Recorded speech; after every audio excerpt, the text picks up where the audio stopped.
4th of July, horror story.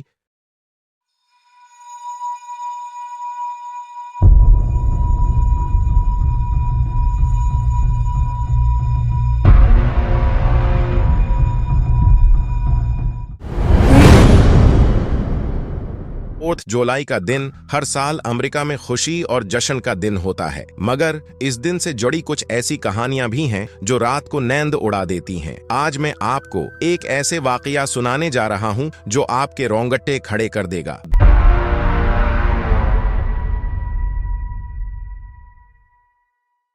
2015 का साल था और एक छोटा सा शहर रेवेंसवुड अपने बड़े आतिशबाजी शो के लिए मशहूर था। शहर के लोग और आसपास के शहरों से लोग इस शो को देखने के लिए आते थे। आतिशबाजी का इंतजाम टाउन हॉल के पीछे वाले बड़े मैदान में होता था। एक रात पहले कुछ दोस्त सारा, जान और माइक अपनी साइकिल पर शहर घूम रहे थे। उन्होंने सुना था कि आतिशबाजी के लिए कुछ नए और अजीब डिजाइन लाए गए हैं जो टाउन हॉल के पीछे स्टोर हुए हैं। तीनों ने सोचा कि चल कर देखा जाए। जब वो मैदान के अंदर पहुंचे तो उन्होंने देखा कि वहां कुछ अजीब सा सामान पड़ा हुआ था। एक बड़ा बाकस जिस पर अजीब और गरीब निशानात बने हुए थे। माइक ने जैसे ही बाकस को खोला, इसमें से एक काला धुआं निकलकर हवा में घूम गया। तीनों ने सोचा कि ये कोई अजीब प्रींक है और वहां से चले गए। अगली रात जब आतिशबाजी शुरू हुई तो सब कुछ आम दिनों की तरह था, मगर जैसे ही दूसरा धमाका हुआ, एक अजीब सी रोशनी छा गई और हवाएं तेज हो गई। लोग डर कर भागने लगे। इस रोशनी में एक साया बना जो धीरे धीरे लोगों की तरफ बढ़ रहा था। इस साये के आते ही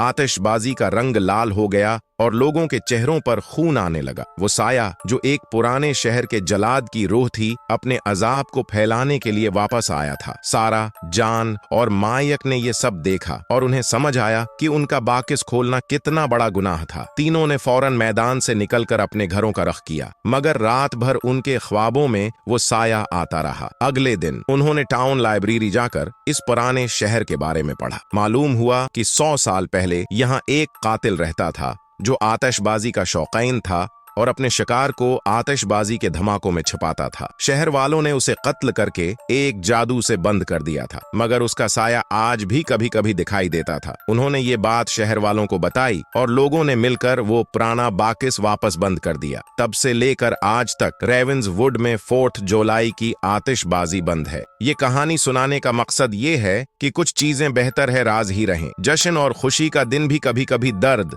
और खौफ से भर सकता है। अगर आप भी कभी 4th जुलाई को आतिशबाजी देखने जाएं तो यकीन कर लें कि आसपास कोई पुरानी और भूली बुसरी चीज न हो, क्योंकि कहीं ऐसा न हो कि वो आपको भी अपनी कहानी में घसीट ले।